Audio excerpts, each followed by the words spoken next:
नेते जातात पण कार्यकर्ते नाही. आज ते आता दिसत आहे. सुजाताताईंनी त्यांच्या भावना नेमक्या शब्दात व्यक्त केलेल्या आहेत आणि ज्या वेळेला त्यांनी त्या शिवसेना सोडतात हे कळलं तेव्हा आम्हाला सगळ्यांना एक धक्का बसला तर वाईटही वाटलं होतं की एवढी आपली जुनी कार्यकर्ती शिवसेना सोडू का शकते आणि कशी शकते. ठीक आहे, तो आता सगळा इतिहास झालेला आहे.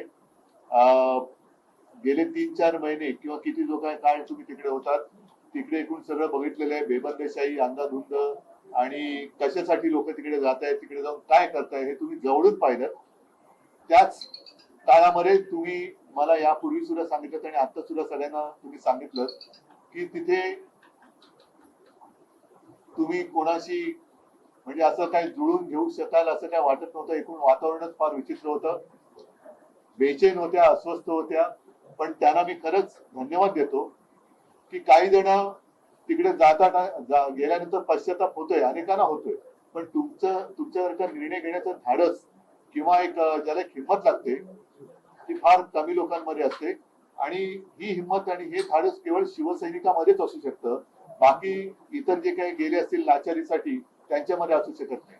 आज संपूर्ण शिवसेना कुटुंब हे परत एकदा आनंदी आहे. तुमचं स्वागत सगळ्यांनी केलेलं आहे आणि तुम्ही ज्या एका आपुलकीने प्रेमाने काम करत होता त्याच यांनी तुम्ही यापुढे आणखीन मी तर म्हणेन आता अनुभव संपन्न झालेला आहे तर त्या यातनं आणखीन जोरात काम कराल आणि शिवसेना तिकडे आणखी मोठी कराल ही मला खात्री आहे.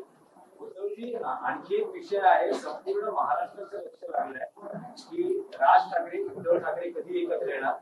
साथ दिली, प्रतिसादही सकारात्मक आहे. पण मनसेकडून सांगितलं जात आहे की युतीचा प्रस्ताव पाठवा. ठीक आहे, आपण बघू ना जे महाराष्ट्राच्या जनतेच्या मनात आहे ते होईल.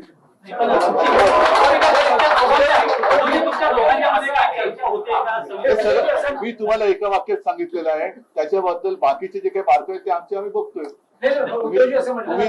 ऐका, आज पहिलं प्रथम सुजाताताई परत प्रवेश घेतलेला आहे, आपल्या घरी आलेल्या आहेत.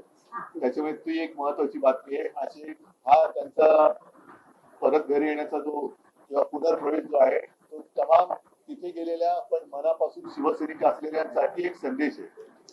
उद्धवजी, एक संदेश असा तुम्ही देऊ शकता का जे म्हटलं जाते की या सगळ्या प्रकारात संदेश कशाला, मी बातमीच देईन ना तुम्हाला. कार्यकर्त्यांचं मनोविषय होते. माझ्याकडे असं म्हणतायत की उद्धव ठाकरे आणि राज ठाकरे हे स्वतःच एकमेकांशी माझ्याकडे शिवसैनिकांच्या मनात कुठेही संभ्रम नाही आणि जे काही त्यांचे सुद्धा सैनिक एकमेकांच्या आमच्या संपर्कात आहेत त्यांच्याही मनात संभ्रम नाही.